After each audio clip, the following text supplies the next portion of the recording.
A woman sits motionless in the front row of Madison Square Garden, tears streaming down her face while 50,000 people around her scream and dance. Michael Jackson is on stage, but his eyes keep returning to this one woman who isn't celebrating. She's crying. And beside her sits an empty seat with a ticket that will never be used. Michael Jackson is about to stop time itself. But first, we need to understand why she's here at all. 3 hours earlier, Catherine Marie Sullivan sat in her Queens apartment holding 2 concert tickets, trying to decide whether to go. Her daughter Jessica had bought them 4 months ago as a birthday surprise. Jessica, who'd been obsessed with Michael Jackson since she was 8. Jessica, who'd saved money from her bookstore job to afford front row seats. Jessica, who had died in a car accident exactly 6 weeks ago. Catherine was 42, a nurse at Mount Sinai Hospital, and she'd spent those 6 weeks in fog so thick she could barely function. These tickets were the last gift her daughter would ever give her, and throwing them away felt like throwing away the last piece of Jessica. So Catherine came. Not because she wanted to, but because these tickets represented something she couldn't name. She arrived at Madison Square Garden feeling disconnected from everything, found her front row seat, and placed Jessica's unused ticket on the empty chair beside her.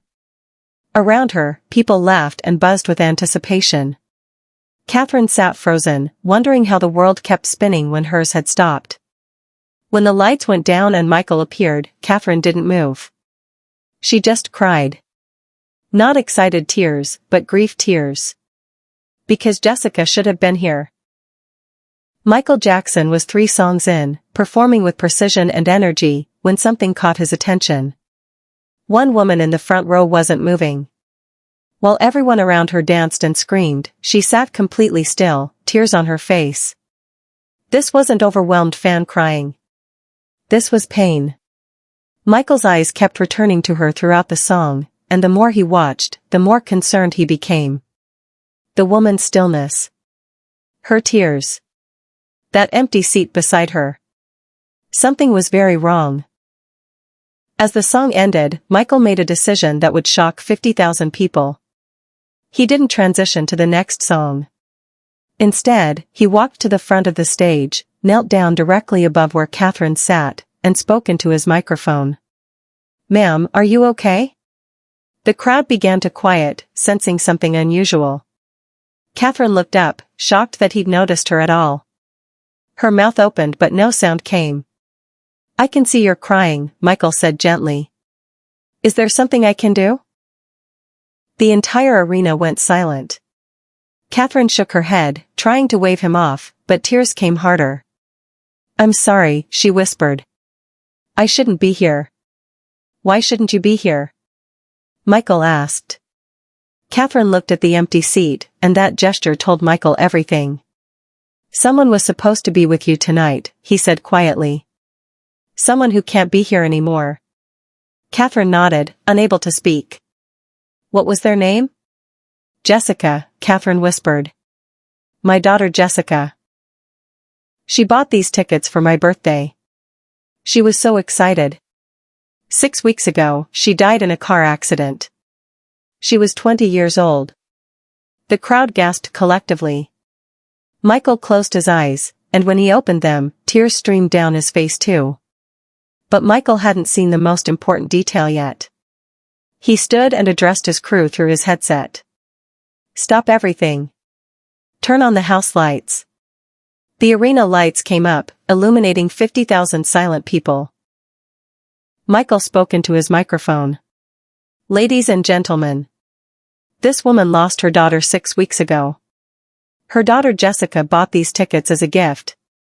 Now this mother is here alone, honoring her daughter's memory. Tonight, we're going to make sure Jessica's spirit is here with us." He turned back to Catherine. "Ma'am, what was your name?" "Catherine Sullivan." "And Jessica loved my music?" "She loved you," Catherine said.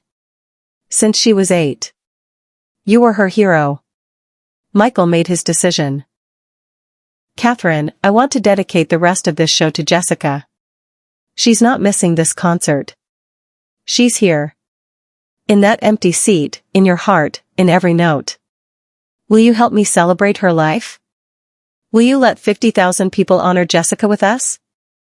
Catherine could only nod through her sobs. Michael turned to the audience. For the rest of this concert, we're creating a memorial for a 20-year-old girl who should be here but can't be. We're showing her mother that grief doesn't have to be carried alone.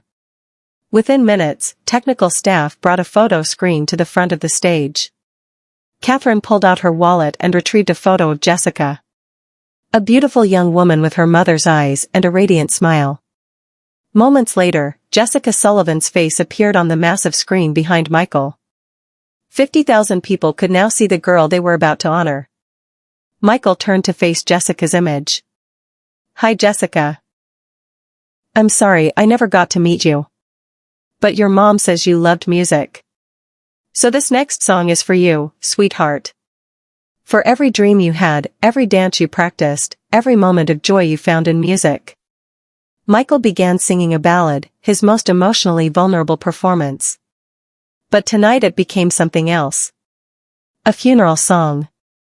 A memorial. A eulogy performed by the man Jessica had idolized. Michael sang directly to her photo, tears streaming, voice cracking with genuine grief for a girl he'd never met. Catherine sat in the front row looking up at her daughter's face illuminated on that screen, crying harder than she'd cried since the funeral. But these tears were different. They were witnessed. Shared. 50,000 people were crying with her, acknowledging her loss, holding space for her pain. When Michael reached the final notes, he broke down completely, unable to finish. He stood on stage and cried openly. Then something unexpected happened. Someone in the audience began singing the line Michael couldn't finish. Then another voice joined. And another. Until 50,000 voices completed the song together. The sound was overwhelming, a chorus of strangers united in honoring a girl they'd never known. Michael stood with his hand over his heart, listening to the crowd carry the song home. The silence that followed was profound and sacred. Michael spoke into the microphone. Catherine, would you come up here? Security helped her onto the stage, and when she stood beside Michael with her daughter's face on the screen behind them, she felt something she hadn't felt in 6 weeks. Less alone. Michael took both her hands. Grief is love with nowhere to go. You're crying because you loved Jessica so much, and that love is still here. She may not be here in body, but she's here in spirit, and she's here in you. Every time you listen to music, every time you remember her, she's alive. He turned to the audience. When you leave here tonight, hug the people you love. Call your parents. Tell your children they matter. Because this mother is wishing she could have one more hug, one more moment. Don't wait. Love people now, while you can. The arena erupted in agreement. Michael turned back to Catherine. What was Jessica's favorite song? Catherine smiled through tears. Billie Jean. She practiced the moonwalk until she got it perfect. Then that's what we're performing next, Michael said. And Catherine, you stay up here with me. Jessica bought these tickets to watch the show with you. Let's give her that. Catherine remained on stage for the next 4 songs, Michael occasionally checking on her, including her in this celebration of her daughter's life. For the finale, Michael held Catherine's hand and spoke one more time. Tonight wasn't the concert we planned. Tonight, we honored Jessica Sullivan. We showed her mother she doesn't have to carry grief alone. We proved that music is about connection, healing, and remembering those we've lost. He turned to Catherine. Thank you for sharing Jessica with us. She sounds extraordinary, and I wish I could have known her. But I know her through you. She was here tonight. She saw everything. And she's so proud of you. Catherine hugged Michael tightly while he held her, this grieving mother and global superstar connected by shared humanity. After the concert, Michael spent hours with Catherine, asking about Jessica, looking at photos, listening to stories. Before she left, he gave her something precious. The white sequined glove he'd worn during the performance. This is for Jessica, he said. Put it somewhere you'll see it every day. Remember that 50,000 people honored your daughter. Remember that music brought us all together. What Catherine didn't know then was that this night would follow her forever, and that glove would one day end up in a museum. Michael did something else nobody knew about. He established a fund in Jessica's name at Mount Sinai Hospital for bereavement counseling. He arranged for Catherine to receive grief therapy, all costs covered anonymously. And every year on Jessica's birthday, for the rest of his life, Michael sent Catherine a note remembering her daughter. Catherine returned to work the following week, and for the first time since Jessica's death, she could breathe. The concert hadn't erased her grief, but it had transformed it from isolation into something witnessed. She wasn't alone anymore. The footage from that night became one of the most powerful pieces of concert history, shared millions of times. People watched it and understood they'd witnessed something transcendent. Not entertainment, but ministry. Not performance, but healing.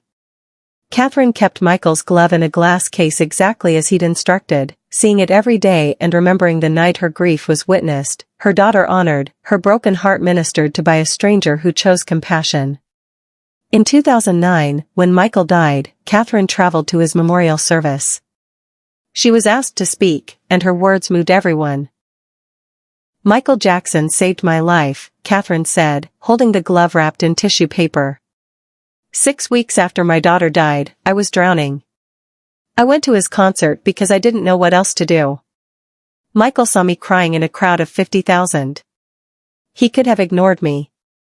Instead, he stopped everything. He turned a concert into a memorial for a girl he'd never met.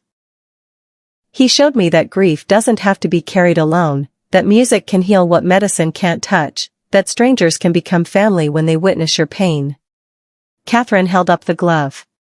"Michael told me to keep this where I'd see it every day and remember that Jessica was honored. I've kept that promise. Now I'm returning it, placing it here with him, so wherever he is, he knows his kindness meant everything. That he saved a grieving mother by choosing compassion over performance." The glove is now displayed at the Grammy Museum with a plaque explaining that night when Michael stopped his concert to transform it into a memorial service, proving that music's highest purpose is healing. Catherine Sullivan still lives in Queens, still works as a nurse, still misses Jessica every day. But she carries grief differently now. Not as isolated burden, but as witnessed loss. 50,000 people helped her honor her daughter, and that collective acknowledgement gave her strength to keep living. No one knew this moment would end up in a museum, teaching the world that visibility without compassion is just spectacle, but visibility with compassion becomes transformation. Michael saw Catherine when she felt invisible. He honored Jessica when the world had forgotten. He transformed a concert into memorial because he understood that sometimes the most important performance is when you stop performing and just witness someone's pain. Subscribe and share this with someone drowning in grief who needs to know they're not alone. Tell us in the comments about someone you've lost whose memory deserves honor. Hit that notification bell for more untold stories proving that greatness isn't measured by who celebrates you, but by who you help when they're drowning in darkness. Because sometimes music stops being entertainment and becomes ministry. Where performers stop being stars and become witnesses. Where concerts become memorials and strangers become family. Share this story. Because somewhere right now, someone is sitting in a crowd feeling completely alone. And they need to know their pain matters, their loss deserves honor, and grief doesn't have to be carried by themselves.